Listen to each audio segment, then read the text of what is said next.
Star Wars has been in a bad place for a long time now, but it got really bad when they got rid of Gina Carano this year, who's been having a bit of luck lately. Her merchandise has been popping back up in stores. I guess you can find the retro Cara Dune figure. I've seen some people post pictures of themselves buying it at Walmart, so I guess it is back out there. And the episode of Running Wild with Bear Giles that she did a while ago that got canceled. Well, not really canceled, hidden. They didn't release it on Disney Plus. That's back up now. That's back up. So I don't know what happened with that. If Bear pushed for that to come back, I think that's pretty cool if he did. He retweeted it out and let people know about that. So I think this is all good news. I just wanted to share this. I think this is some good stuff. And now we're going to go into the bad stuff. And that's the disastrous sequel trilogy that makes no sense and was never planned out and had almost no story that was consistent throughout all three. Well, now they're going back and trying to retcon things in to make the movies even more connected to the original series.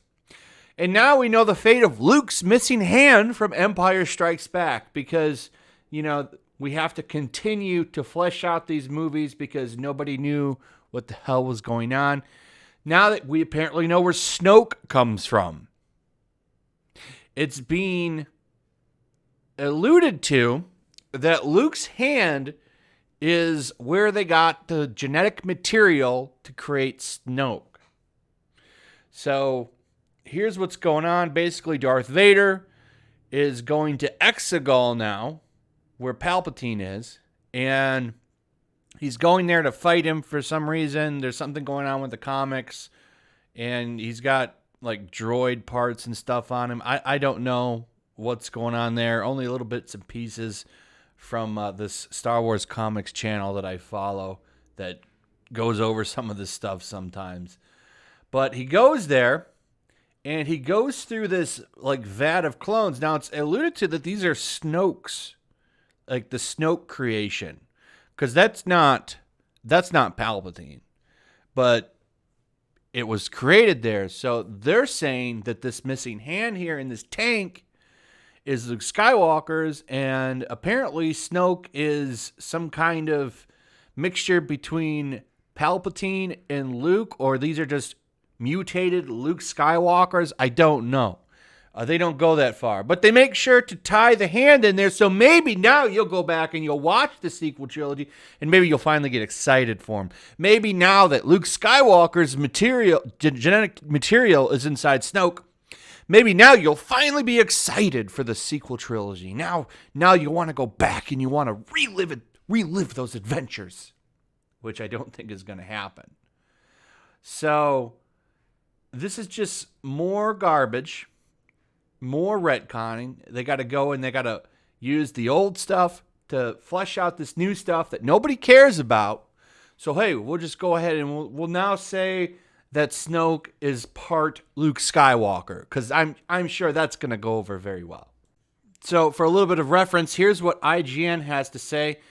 It's here where Luke's missing hand comes in. Palpatine has apparently recovered the hand from Bespin and added it to his medical laboratory. This issue also shows the cloning tanks full of failed Snoke bodies, also seen in The Rise of Skywalker and The Mandalorian. The takeaway here is that Palpatine was deep into his cloning experiments and preparing a new body for himself well before his death in Return of the Jedi. And with Luke's hand in his possession, it could be inferred that Luke's own midichlorian-rich DNA helped Palpatine cheat death in the first place. Maybe that helps explain why Luke is so disillusioned in The Last Jedi. Now we can go ahead and justify him being garbage in that movie. Now, to me, this is just more shitting on Luke Skywalker. It is. Because now you're saying, him losing his hand is what created Snoke and all this stuff and brought the Emperor back. Like, they can't just leave him alone. You know, they know people love this character. All these little these little nitpick things that they do to slam on this character because, well, let's face it, he's a toxic man. So we can't have him being, the guy that everybody loves and wants to return. Oh, he came back in The Mandalorian and was loved. Oh, let's go ahead and smack that down now.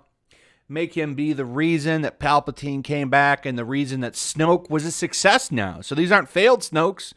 They become perfect Snokes because of Luke's DNA. I'm just tired of this. And they just don't get it. They don't get it. Anyway, that's pretty much it. Let me know what you guys think in the comments below. Is this another disrespect to Luke Skywalker? I'd like to hear your thoughts on this. Also, if you would, please like, subscribe, share the video. Make sure you're still subscribed. Hit that notification bell. And I'll see you guys on the next one. Peace. Also, if you want to help support the channel, check out my Teespring store. There's a link in the description. You can find some merchandise in there that you might want to check out. Also, take a moment. Make sure you're still subscribed to the channel. There's something going on right now, and they've been unsubscribing people. So just take a second and double check on that and subscribe if you're new.